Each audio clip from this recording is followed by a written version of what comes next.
More revelations have emerged on the fourth day of hearing of the House of Representatives Ad Hoc Committee on Management of Fuel Subsidy.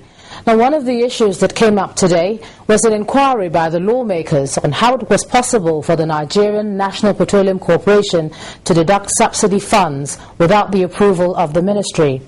Testifying at the hearing, the Finance Minister and Coordinating Minister for the Economy, Dr. Ngozi Okonjo-Iweala, said it was a government decision. She also said she did not accept to serve in President Goodluck Jonathan's government at the prompting of the International Monetary Fund. The issue for determination before the committee is there a subsidy? Mr. Olisa Bakoba, a senior advocate of Nigeria, speaking as a concerned Nigerian as the Subsidy Probe entered its fourth day. The Finance Minister was on hand to explain.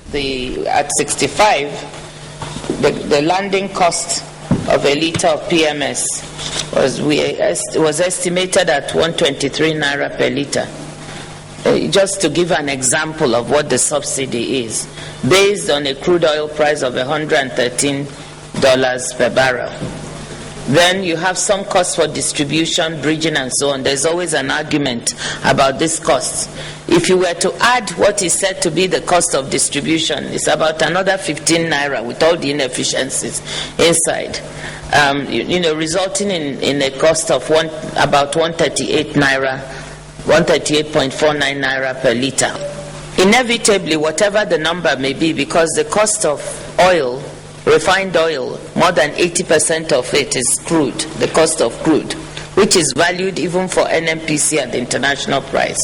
Whatever that case may be, there will be this gap between the amount that it costs to bring in the refined fuel and the amount that the government is selling it at the pump. And that's what the subsidy is. And that comes to about 74 naira. The existence of a cabal has also been on the front burner. A lot of highly placed government officials have gone into public and accepted the fact that we have, whether you like it, you call it cabal, or you call it mafia, or you call it clique. Whatever the case may be, the understanding is that there's a particular group of people that have been benefiting, corrupting themselves using the subsidy scheme. We have been as specific as we can in answering your questions here, telling you what we have paid, how much we paid it for, in terms of consumption of the country as we understand, our role, where we intervene, where we do not intervene, even where we didn't know the answer. We were also honest to say, look, we were not able to find that answer. So, I understand where the chairman of the Finance Committee is going, and I'm very much with him, that we should clean up this process. And we said at the beginning that we are extremely willing and able, and we want to do that. But on behalf of my ministry and agency, I feel we have exposed what we are doing.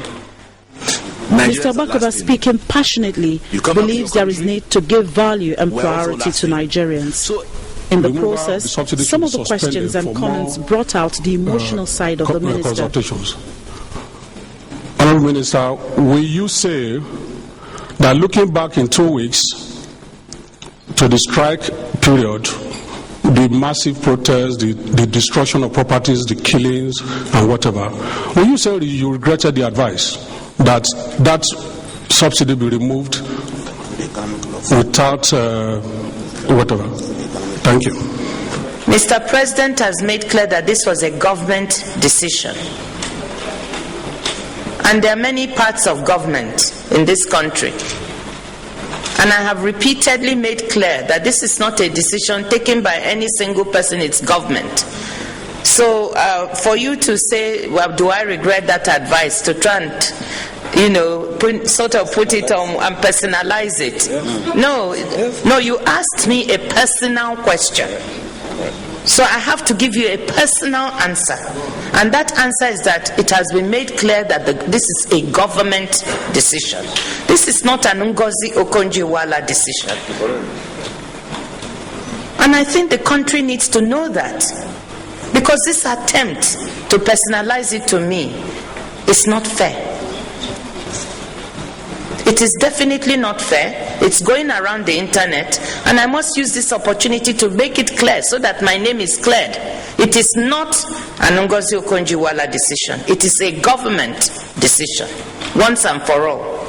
If you permit, Mr. Chairman, on the issue of what has happened in these 2 weeks, this is my country, and I love my country. That's why I came back. I didn't have to have come back. I didn't come back here to perpetrate any policies or anything. People know where I came from. I came because I thought I could do something to make a difference. It was not to do something that would harm anybody. I am so pained by what happened in that week and 2 weeks. With all these revelations emerging from this probe, perhaps Nigerians will understand better the intrigues and complications in the industry relating to the question of deregulation. Chimezie Obi-Iwagu for Channels Television News.